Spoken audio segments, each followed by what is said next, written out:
Hello everyone. Hi, my name is Chinua Achebe and I hope you are well. Today I want to talk about post-colonial literature and I have made a presentation for you.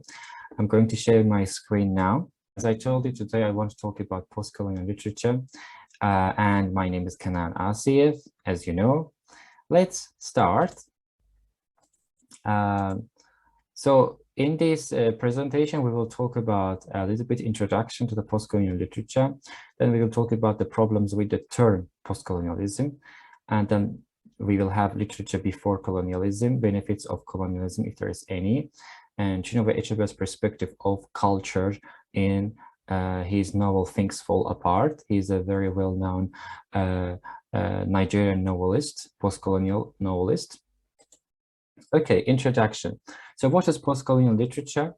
Post-colonial literature is a literature of the formerly colonized countries. The post-colonial literature is a literature that was written after colonialism. And from where this term came, the word post-colonial, the idea, the concept of post-colonialism came for the first time. It was mentioned by Edward Said, a Palestinian writer, in his book Orientalism. He talks, it was in 1957, if I am not mistaken. And in this book Orientalism, he talks about post-colonial theory. Okay, that's the introduction. Now we have problems with the word post-colonial, with the term post-colonial. Now, post-colonial literature has three alternative names. These are after colonization literature, after independence literature, and post-colonization literature. So the question comes, why do we have three different names for these? Actually, these are not official names, but these are alternative names. They are in debate, in discussion, if we should change the name or not. So after colonization, because as we said, this is a literature that was written after colonialism. So that's why the first name after colonization would be one of the options.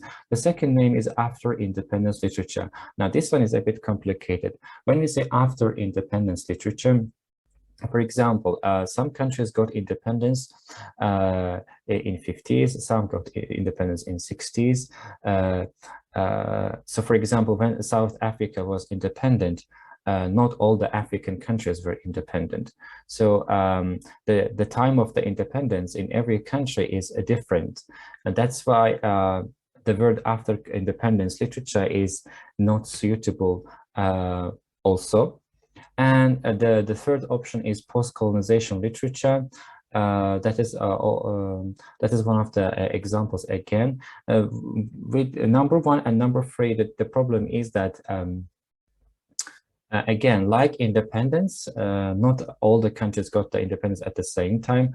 Also, not all the countries were colonized or were free, were decolonized at the same time. So after colonization, after independence, or post-colonization or post-colonial, they don't really match this term of post-colonial literature, because all the time of colonization and independence is quite different in every country, in every state. Okay, so that is the problems. Now we talk about literature before colonialism.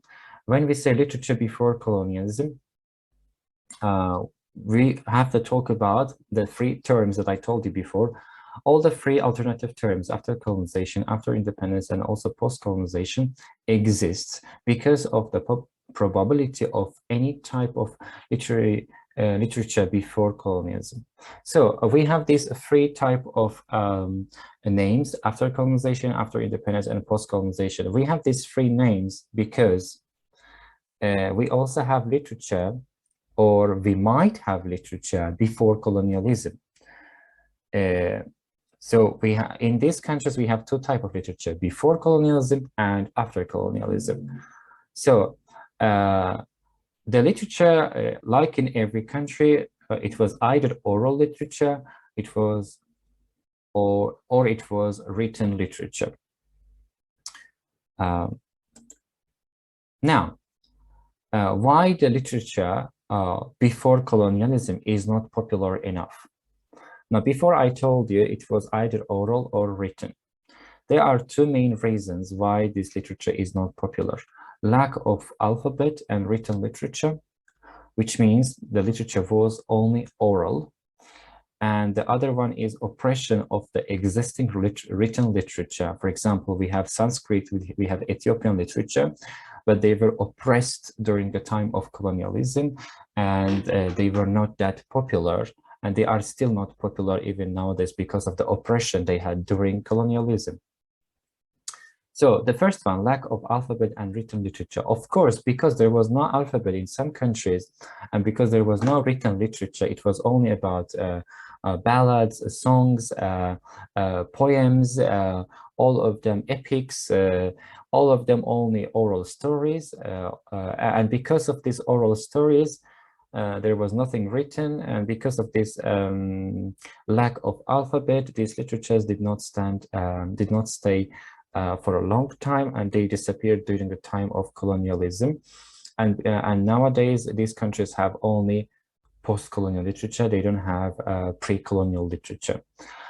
And of course, the countries that had pre-colonial literature, their literature is not popular nowadays. For example, Indian literature is not popular, Ethiopian literature is not popular, or other African or Asian countries, or even American countries, that their literatures are not popular, even though they were written, because they were colonized.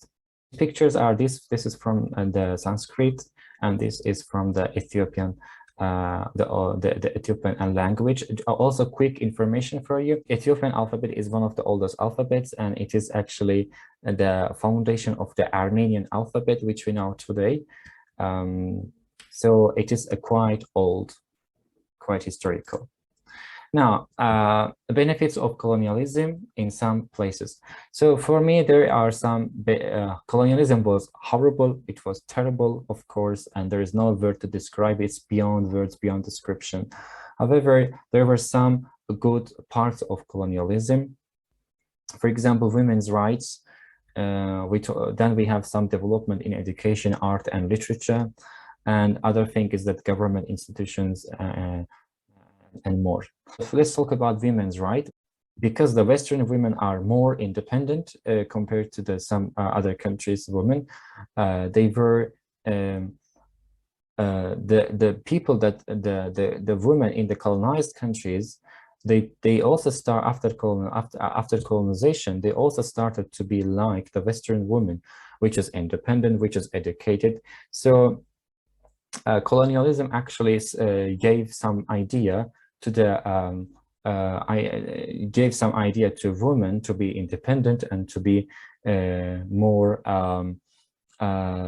to be stronger, to stand on their own feet, and they should not depend on their husbands.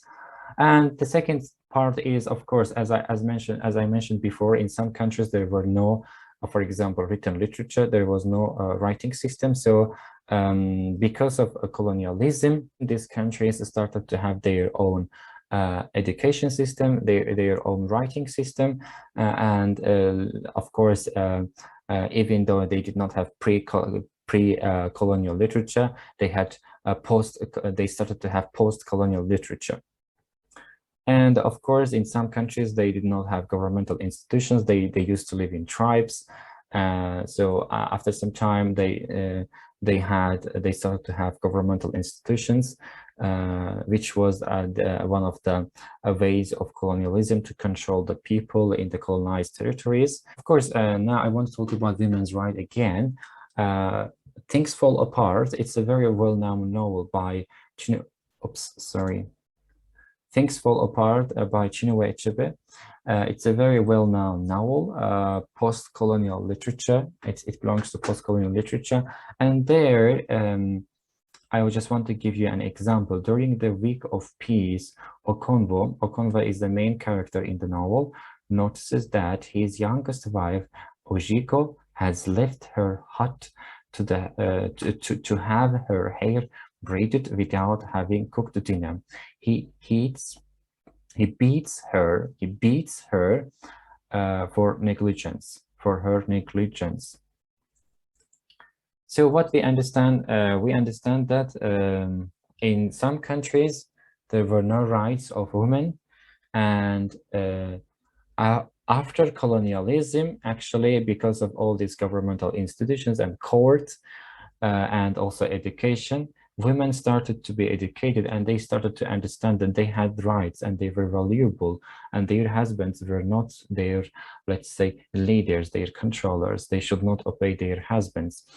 And I believe that colonialism at some point had benefits in terms of women's rights.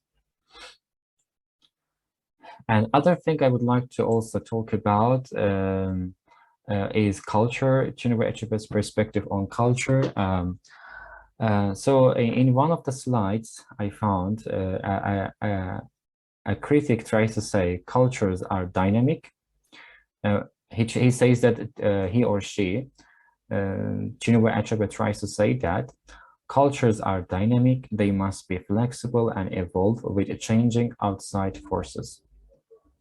So my point is that, yes, that is true. Cultures are always dynamic, they are always changeable, and they always change. That is right. And it's the same case with the novel Things Fall Apart.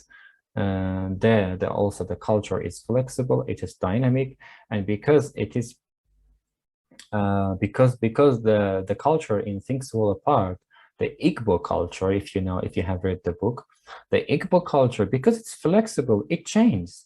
And the thing is that all the cultures change. They always do exchange, willingly or by force. It will always, there is no stable culture and there will be never stable culture.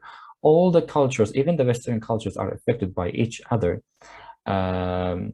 In terms of beliefs, in terms of religion, in terms of architecture, in terms of the perspective of people, everything changes and nothing is stable.